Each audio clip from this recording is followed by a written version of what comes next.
Very familiar verse of Scripture. Let's read it. Notice it says in verse 9, and let us not be weary in well-doing. Now watch this.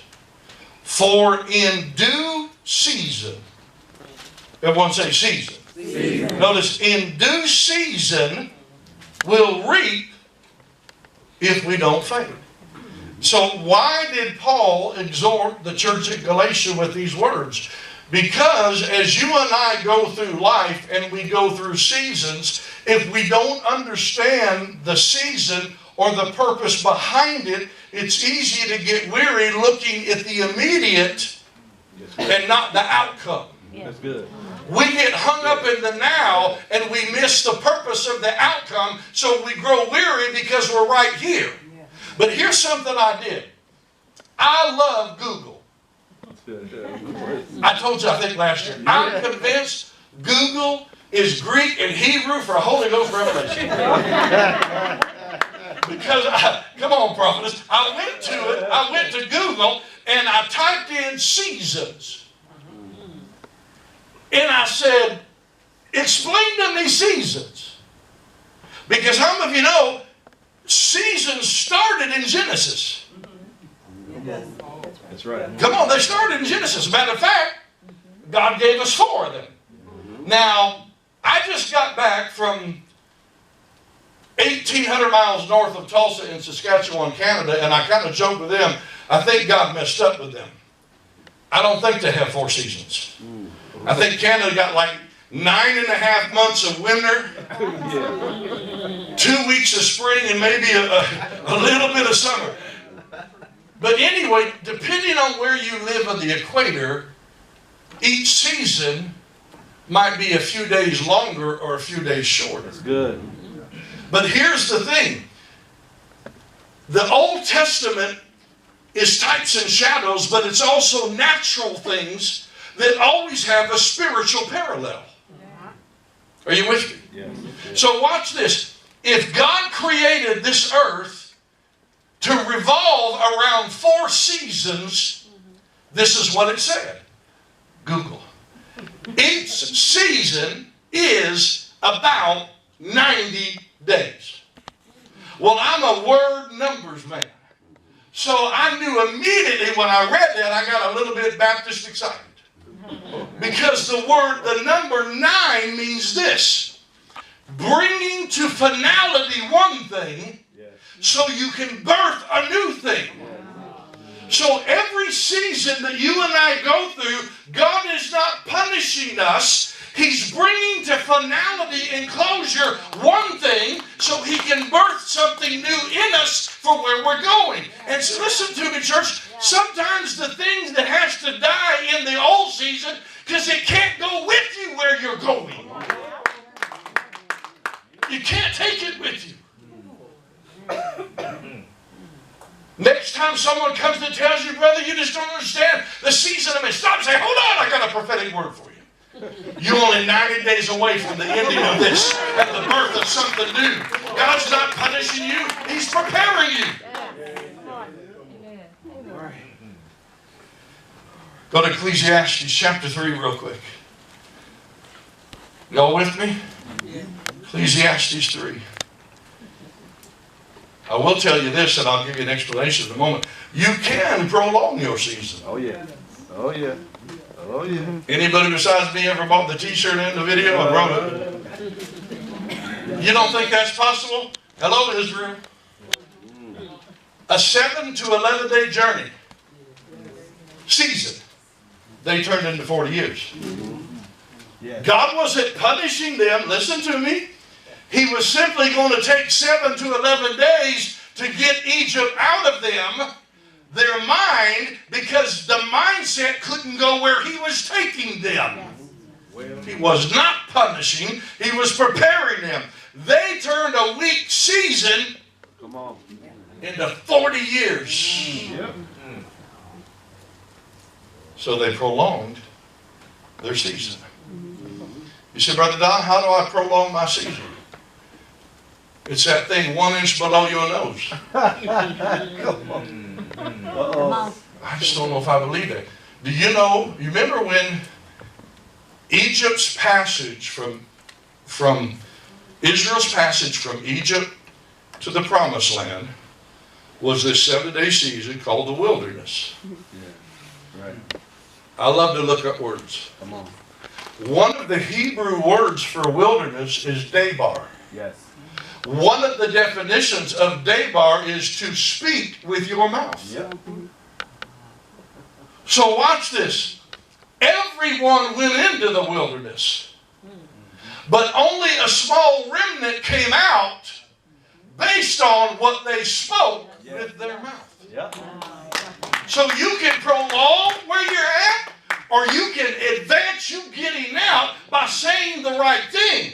But if you don't understand your season and purpose, you speak in the now, not understanding. Watch this. The entire 40 years, it's geographically proven, the entire 40 years that Israel circled, they were never more than 3 days from their destiny. Yeah.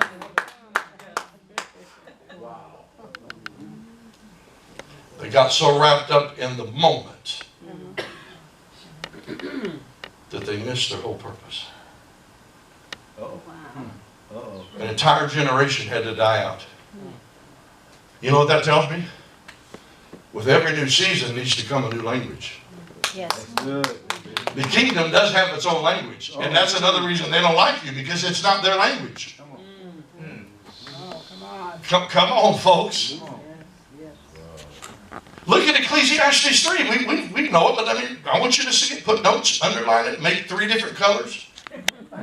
To everything there is a season. And a time to every purpose under the heavens. Uh-oh. There is a time and a season for everything you go through in life. Yes. Now, go back real quick to Genesis 8 and let me show you something. That I've read it, I preached it, I saw this, but I didn't see it in this light till recently.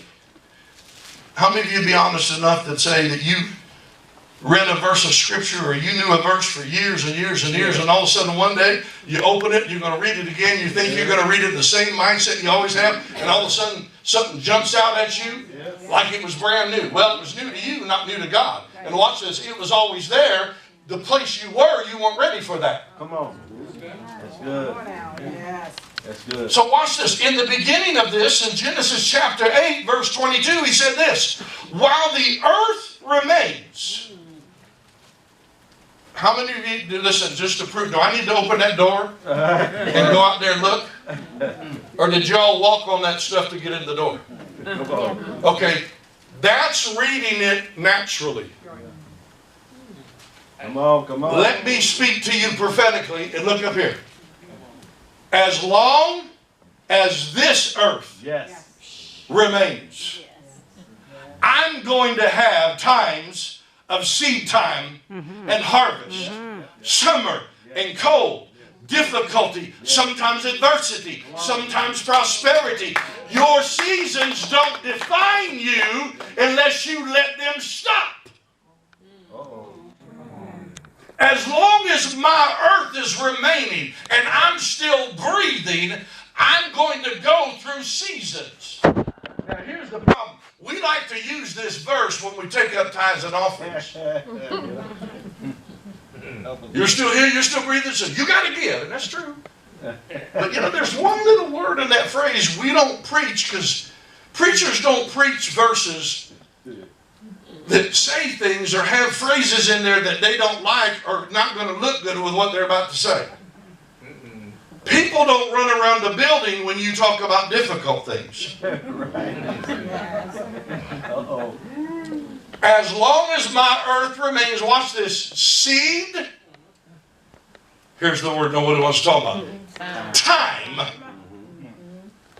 and then harvest. Man, we get up and we get to preaching about the offering, and we talk about planting your seed, and God's going to give you a harvest. You know what I saw driving through Illinois? Miles and miles and miles and miles and miles of corn. Yes, sir. Yes, sir. That didn't rise to that level of maturity the day after he planted it. But he had enough faith in the seed's potential that he wasn't worried about the hard work and the process, because he knew what was going to come out of the end of it. Time and harvest. And that word time and what you do in it will either create a crop failure or determine how quickly you get the harvest or delay it. And then quit blaming the preacher and the choir and your in-laws. It wasn't them. It's what you're day-barring in that moment. Amen. As long as this earth remains, John Hughes is going to go through. Listen, I just turned 62. Even in our life, I mean, you know, there's true when it talks about it. Your life's just a vapor. I mean, I just turned 62 years old, and first of all, I can't believe it. I mean, sometimes it feels like yesterday I graduated high school. That was 1975. Man, I was listening to A, B, C. I mean, look at all this time that's gone. And it's like a vapor. Yes. But it was seasoned. Never punishing me. Someone asked me the other day, a young preacher, he said, you just turned 62. He said, you going to kind of retire? You going to slow down? I said, what? I said, show me scripture and verse. Of course he couldn't. And I said, I finally feel like, Apostle, I've lived through enough caca that I got something to say. And now we got to quit trying to silence the voices that have been through enough experience that not only do they got the word and the revelation, but they got an experience to go with it that helps them. As long as your earth remains.